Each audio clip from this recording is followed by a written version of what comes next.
Welcome again to my channel maths Guru. एक बार फिर शानदार सवालों की श्रृंखला के साथ मैं आपके सामने। ये एक सवाल है, इसमें देखिए, इसमें क्वेश्चन में सिर्फ दिया है कि A B is parallel to C D.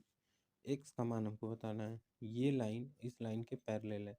अब जब जहाँ भी पैरेलल लाइन है और उसको एक तिर्यक रेखा काट रही है तो तुरंत मैंने बताया था कि संगत कोण, एकांतर कोण, फिर साभिमुख कोण, दो अंतः कोणों का योग 180 डिग्री ऐसा खोजने लगते हैं। तो यहाँ देखिए, ये लाइन इस लाइन के पैरेलल है और ये एंगल 80 डिग्री का है। इसका मतलब ये एंगल भी 80 डिग्री का हो जाएगा। क्यों हो जाएगा? क्योंकि संगत कोण आपस में बराबर होते हैं। संगत कोण की वजह से ये बराबर हो जाएगा। अच्छा, ये एक लाइन है, ये एक लाइन है, इस पे ये एक लाइन खड़ी है। इसका मतलब दोनों आसन कोणों का योग कितना होगा? 180 अंश होगा। तो ये 80 है तो ये वाला कितना हो जाएगा? 100 अंश का हो जाएगा। अच्छा, अब ये देखिए, यहाँ पे एक ट्रायंगल बन रहा है। ट्रायंगल के सभी कोणों का योग कितना होता है? 180 अंश होता है। अच्छा, दो कोण दिए हैं, एक 100 दिया है और एक 30 दिया है। इसका मतलब दो कोणों का योग हो गया 130 डिग्री।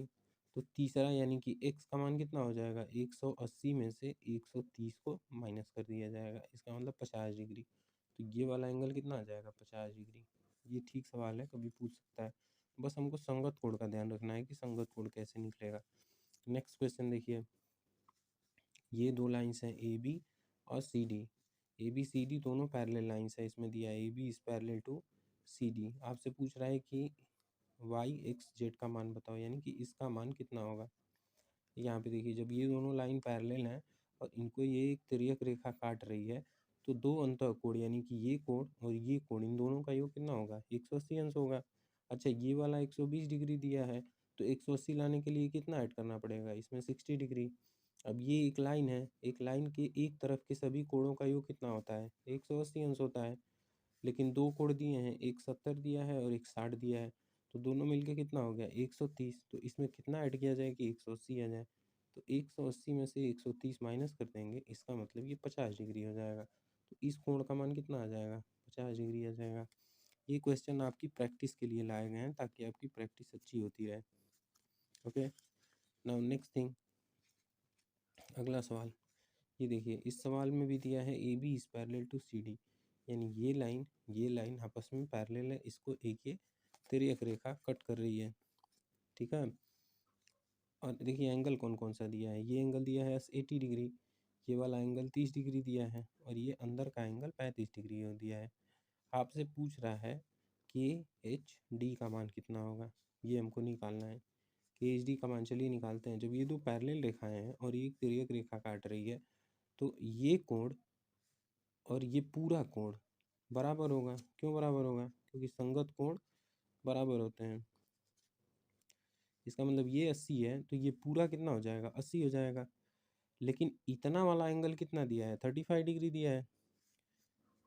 35 डिग्री दिया है तो बचा हुआ एंगल कितना हो जाएगा? 80 में से 35 घटा देंगे, इसका मतलब कितना आ जाएगा? 45 degree,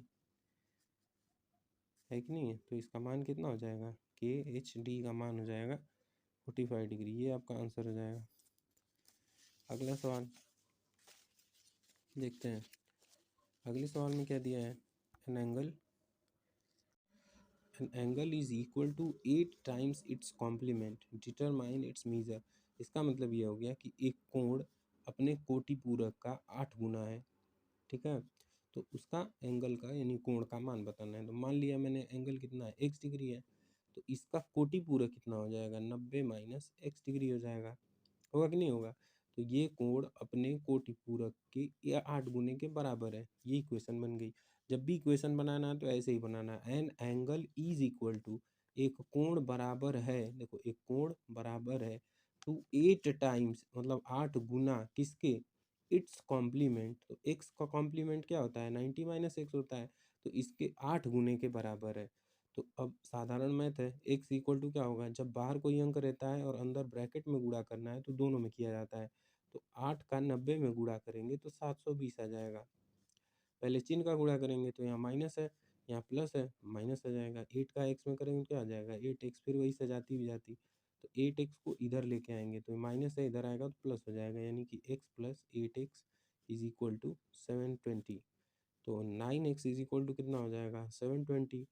x is equal to कितना हो जाएगा? इधर ये गुणे में है तो इधर भागे में आ जाएगा, यानी कि 80 डिग्री आ जाएगा। तो एक एंगल अगर 80 डिग्री आता है तो दूसरा एंगल कितना हो जाएगा 10 डिग्री, क्योंकि दोनों का सम हमको कितना लेके आना है 90 डिग्री लेके आना है। अच्छा, दोनों का सम अगर हो गया 90 डिग्री, देखिए अब ये 10 डिग्री है तो ये अपने कॉम्प्लीमेंट का 8 गुना है कि नहीं है, बोलिए। ये 10 का 8 गुना 80 है कि नहीं है, समझ में आ रहा है। तो x का मान कितना हो जाएगा 80। तो ये ऐसे सिंपली देख सकते हैं कि इसका आंसर ये होगा। अगला सवाल, if an angle is 30 degree more than one half of its complement find the measure. एक मान लो x है तो दूसरा हो जाएगा 90 माइनस एक्स, ठीक है। अब बोल रहा है इफ एन एंगल इज, मतलब एक कोण है किसके बराबर है 30 degree more than one half of its complement. 30 देखिए 30 डिग्री मोर देन मतलब ज़्यादा है 30 डिग्री, ज़्यादा है 30 डिग्री जोड़ देंगे, कितना ज़्यादा है one half of its complement, मतलब इसका कॉम्प्लीमेंट जो है यानी कि कोटि पूरक जो है उसके आधे से 30 डिग्री ज़्यादा है, ये कह रहा है। तो पहले हम इक्वेशन बनाना सीखेंगे, इसमें इक्वेशन बनाना ही थोड़ा सा रहता है। अच्छा, इसको ऑप्शन से भी चाहेंगे तो आप लोग कर सकते हैं। तो एक कोण है अपने कॉम्प्लीमेंट के आधे से यानी कि वन हाफ से 30 डिग्री ज़्यादा है, तो ये सवाल कह रहा है। अच्छा, अब ऐसे सवालों में क्या करते हैं, कई लोग क्या करेंगे ये दो का इधर गुणा करके जोड़ के कुछ गलत कर देते हैं। तो जब 1/2 ये 90 माइनस एक्स ब्रैकेट में है और ये 1/2 यहाँ लिखा है, इसका मतलब 2 का गुणा एक्स में भी करेंगे और 30 में भी करेंगे। तो 2 का एक्स में करेंगे तो 2x हो जाएगा, is equal to 90 minus X. 2 का 30 में करेंगे तो कितना हो जाएगा 60 हो जाएगा। अंकों को हल कर लेते हैं, एक्स इधर आ जाएगा तो माइनस है तो इधर आके प्लस हो जाएगा। तो 2x और x मिलके 3x हो जाएगा और 990 और 60 कितना हो जाएगा 150 हो जाएगा। x इज इक्वल टू आ जाएगा 150/3 यानी कि 50 डिग्री। तो एक 50 हो जाएगा, एक 40 हो जाएगा, ठीक है। देखिए अब बोल रहा है कि एक कोण है मतलब 50 डिग्री एक हो गया और दूसरा हो गया 40 डिग्री, ठीक है। सही सही करना है। अब देखिए एक कोण है यानी कि 50 है, 40 के आधे से 30 ज़्यादा आ रहा है कि नहीं आ रहा है, इसको गया तो 20 डिग्री और 30 डिग्री 50 डिग्री। आप आंसर भी चेक कर सकते हैं ऑन द स्पॉट, सही है कि गलत है। अगला, टू सप्लीमेंट्री